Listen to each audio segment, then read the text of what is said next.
আগামী নির্বাচন এবং ভবিষ্যৎ বাংলাদেশ নিয়ে আপনার ভাবনা কি? প্রথম কথা হলো, আমি মনে করি যে বাংলাদেশ বদলাতে আমি বক্তৃতার মধ্যে বলতাম যে আমরা সেই সুজলা সুফলা শস্য শ্যামলা সোনার বাংলা কবিতার মতো পড়েছি।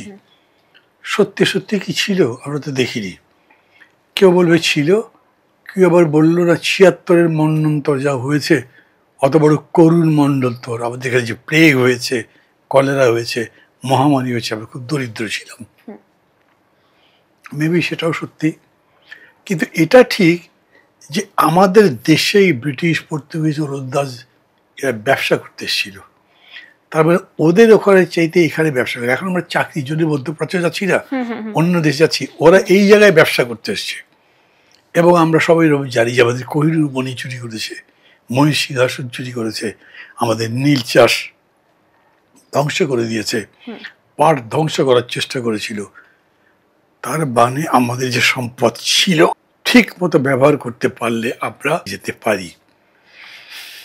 প্রথম হলো যে মানুষের মধ্যে বিশ্বাসটা দিতে চাই যে আমাদের ভাগ্য আমরা বদলাতে পারি, যেটা আগে মানুষ বিশ্বাস করতো না, এখন কিছু কিছু মানুষ বিশ্বাস করে। প্রফেসর ইউনূস মানে এই অন্তর্বর্তী সরকারের প্রধান হিসেবে নন, নোবেল পাওয়ার পরে কতগুলো তত্ত্ব দিয়েছেন।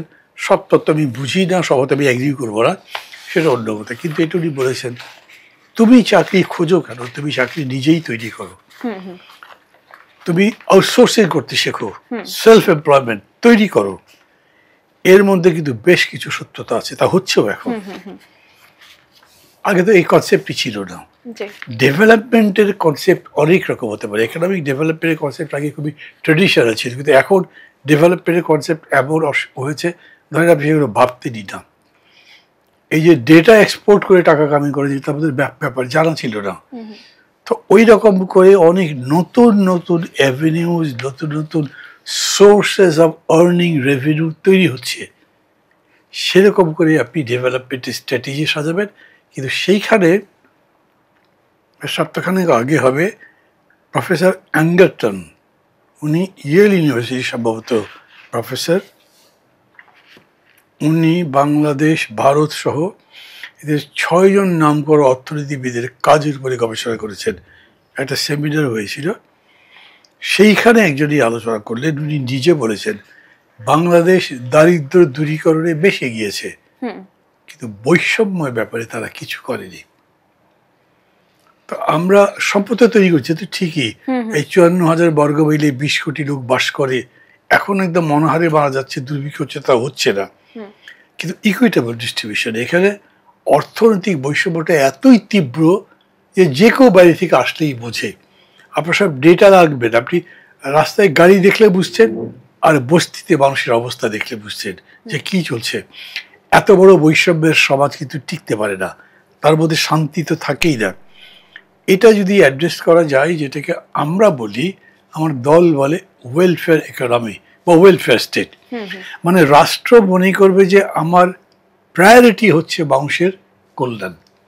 কিন্তু এতদিন পর্যন্ত হয়ে এসছে যে রাষ্ট্র যারা চালিয়েছেন তারা মানুষের প্রথম আগে আমার কল্যাণ করব, তারপর আমার পরিবারের কল্যাণ করব, বাকিগুলো পরে দেখব। এটাই চলেছে। এইটার বদল দরকার। বদল কি সম্ভব?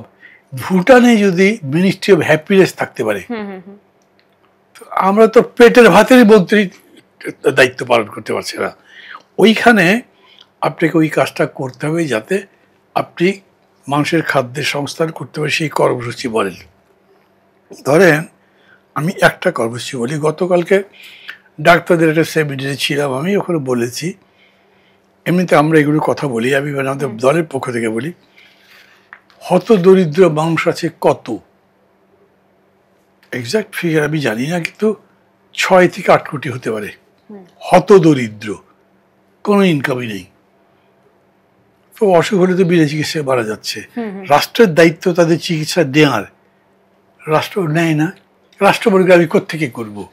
কিন্তু ধরেন আপনি যদি এইরকম লোকের একটা ডেটাবেস করবার পরে দেখেন কত লোক হতে পারে, এবং এদের চিকিৎসা মানে ডাক্তারের কাছে যাবে যে ডাক্তারের ফিউ সে দেবে না, ওষুধ কিনবে ওষুধের দামও দেবে না।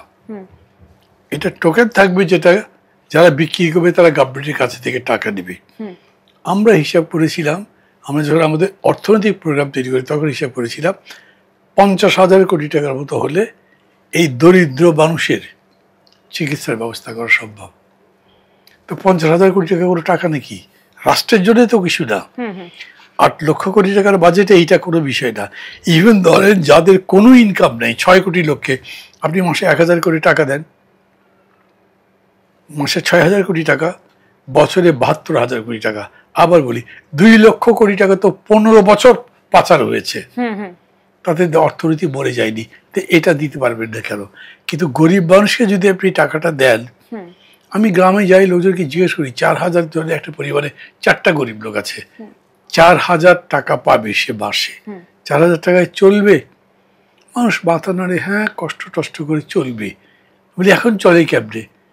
এটা ওটা করে, ইনকাম করে। আমি ওই 4,000 টাকা দিয়ে সংসার চলেন, আর এটা একটা করে যে টাকা হয় সেটা জমান। 3 মাসে পারেন, 6 মাসে পারেন, পারলে একটা মুরগি কেনেন, ছাগল কেনেন, ভ্যান কেনেন, নিজস্ব অর্থনীতি গড়ে ওঠে। এটা কিন্তু পৃথিবীব্যাপী হয়। তো এই ধরনের অ্যাপ্রোচ নিয়ে আমি মনে করি দেশটা বদলানো যায় যদি আপনি পলিটিক্সটা বদলাতে পারেন। কারণ এই ক্ষেত্রে রাষ্ট্র যারা চালাবে, যারা সরকার গঠন করবে, সেটা ভালো হতে হবে। সেই সরকার, আমি যেরকম বললাম, ধরেন আমি প্রোগ্রামটা যা বলছি তাই তার মানতে হবে তা তো আমি বলতে পারবো না, কিন্তু এমন প্রোগ্রাম নেবে যেটা জনগণকে সত্যি সত্যি একটা সমৃদ্ধি দেয়, সুখ দেয়, সেরকম করবে। আবার বলছি, তত্ত্বের কচকচি নয়, একে বামপন্থী, ওরে ডানপন্থী, ওকে নাস্তিক, এসব কথা বলা বাদ দেন। যার যার বিশ্বাস তার কাছে। আমি চাই জীবনটাকে ভালো করতে। আপনি নিজের জায়গাতে আল্লাহর ইবাদত করে আপনি আল্লাহর সান্নিধ্য লাভ করেন, কেউ আপনাকে বাধা দিচ্ছে না। আপনার মনে হচ্ছে আমি খালি গান শুনতে চাই, আমার গান ভালো লাগে, শোনেন, কেউ বাধা দিচ্ছে না। কিন্তু জীবনটা যেন সুন্দর, আপনি চলতে ফিরতে পারেন, অসুখে চিকিৎসা হয়, লেখাপড়ার ব্যবস্থা হয়, সেই পথে যদি যাওয়া যায় তাহলে লাইফটা ইজি হয়। এবং আমি বলছি this is possible, like Barack Obama said, yes we can. আমি মনে করি আমরা পারি। এইটা কিন্তু এই যেভাবে আমি বলছি কোন বিরাট জ্ঞান গর্ব কথা তো বলছি, এগুলো আমরা সবাই জানি। আমি গ্রামে যখন বলি যে রিলিফের টাকা চুরি করে কেমনে, রিলিফ পাবার উপযুক্ত মানুষগুলোর লিস্ট আমরা করেছি, কত টাকা আছে, ভাগ করলে কত করে পাবে, এই টাকা পাঠানো যাবে না, কই বিকাশে পাঠালেই হয়। মানুষ বলছে বিকাশে পাঠালেই হয়, তাহলে তো চুরি হচ্ছে না। তার মানে ওই লেভেলে দুর্নীতি দূর করতে পারেন। আপনি কেন্দ্রীয় লেভেলেও এই ডিভাইস দিয়ে দুর্নীতি দূর করতে পারেন। আমি দুর্নীতিবিদের লড়াই করছি না, লক্ষ কোটি টাকা পাঠানো যাচ্ছে, কিছু করছেন না। এইগুলো চেঞ্জ করা এবং ওই রকমভাবে একটা কল্যাণ রাষ্ট্র গড়ে তোলা আমরা মনে করি সম্ভব। এটা ড্রিম তো থাকাই ভালো। এটা এখন 1 বছরে পারবেন নাকি 10 বছর লাগবে, সেটা মানে কারা কোন এফিসিয়েন্সি নিয়ে, কোন টেকনোলজি নিয়ে ক্ষমতায় যাচ্ছে, কিভাবে বাস্তবায়ন করছে, সেটা দেখতে হবে।